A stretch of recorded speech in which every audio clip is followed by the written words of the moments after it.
The Hoover Dam is the most famous such example in North America, and for good reason.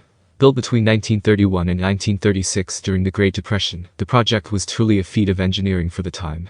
Standing 726 feet high and 1,244 feet long, the dam in the Black Canyon of the Colorado River is certainly impressive. It also forms Lake Mead, the largest man-made reservoir in North America. The lake has gained national attention recently because of its rapidly declining water levels. The Hoover is now the most visited dam in the world and draws 7 million tourists a year. Robert Glennon, a water policy and law expert and emeritus professor at the University of Arizona, told Newsweek, "Building a dam at this scale had never been done at the time of construction. It was an engineering marvel. However, it is a lot more than just a tourist attraction, and the Southwest US exists, as we know it today, because of the Hoover Dam." There were three main reasons for the construction of the dam, and the first, most vital one, was flood control. Before the dam was constructed, the Colorado River flowed wildly and untamed through the Rocky Mountains, all the way south to the Gulf of California, for 1,450 miles. The river, supplied by snowpack coming down from the mountains, would regularly flood the surrounding regions, depending on how full it was that year. The Colorado River was wildly up and down, depending on snow melt in the Colorado Rockies. It could be a big year or a low year, and they were trying to even that out, Glennon said. Because a lot of the best lands in the lower Colorado are adjacent to the river itself. So it got a huge flood. In fact, the Bureau of Reclamation said the river was, quote, a natural menace.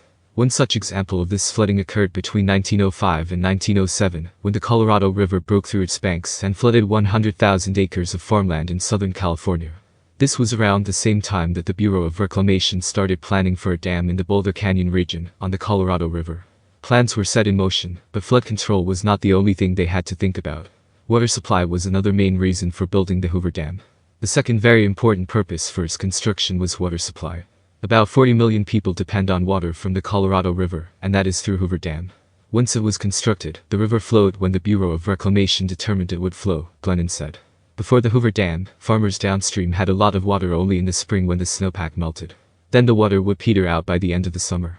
However, with the construction of the dam, the flow could be controlled, meaning farmers had access to water 365 days a year. And that was just an enormous game changer, Glennon said. This water supply being evened out over the whole year gave farmers a tremendous opportunity to plant more than one crop during the year. Lastly, the Hoover Dam was built for power. Although this was not as vital as preventing flooding or providing irrigation, it is a function of the dam that continues to this day. They attached some turbines and all of the high wire lines to move the electricity created at Hoover Dam, and that's just simply a function of having built the dam in Boulder Canyon, Glennon said. The water that was held back in Lake Mead, when the lake was full, there would be a drop of 500 or 600 feet, a very big drop. And all of that is potential energy, Glennon added. So, spinning the turbines generated hydropower. The Hoover Dam relies on water from Lake Mead to function, but the reservoir has seen better days. Lake Mead is drying up because of the ongoing megadrought in the southwestern US, paired with the overconsumption of water in the region.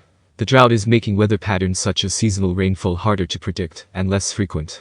This has meant water is being used faster than the lake can replenish itself. The Colorado River also relies on snowpack from the Rocky Mountains for water, and this is also becoming harder to predict. Some parts of the US saw a colder winter than usual, meaning the snowpack is better in 2023 when compared to previous years in the drought. This may make water levels rise temporarily, but as the drought has gone on for so long, it will be short-lived. It would take years of increased rainfall and cooler temperatures to lift the drought. It is feared that Lake Mead could reach dead pool if water levels continue declining at the rate they are. Dead pool would mean that Lake Mead's water levels got so low that water would no longer flow past Hoover Dam, making it unfunctional for irrigation and electricity. As of February 14, Lake Mead's water levels stood at 1,047.51 feet. It is just less than 30% full, and dead pool would be at around 895 feet. The Bureau of Reclamation predicts that Lake Mead, if it continues drying up at the same pace, could reach dead pool by 2025. In July 2022, the lake reached its lowest ever point at 1,040 feet. Now, officials are working to figure out a plan to prevent dead pool from happening.